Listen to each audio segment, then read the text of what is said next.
আমি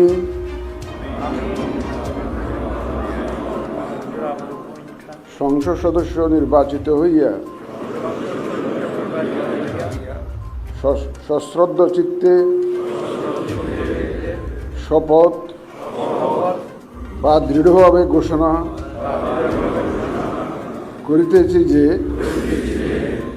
আমি যে কর্তব্যভার গ্রহণ করিতে যাইতেছি তাহা আইন অনুযায়ী ও বিশ্বস্ততার সহিত পালন করিব।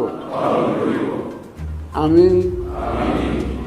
বাংলাদেশের প্রতি অকৃত্রিম বিশ্বাস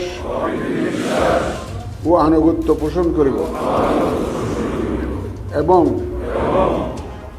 সংসদ সদস্যরূপে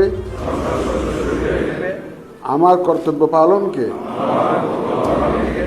ব্যক্তিগত স্বার্থের দ্বারা প্রভাবিত হইতে দিব না। ধন্যবাদ।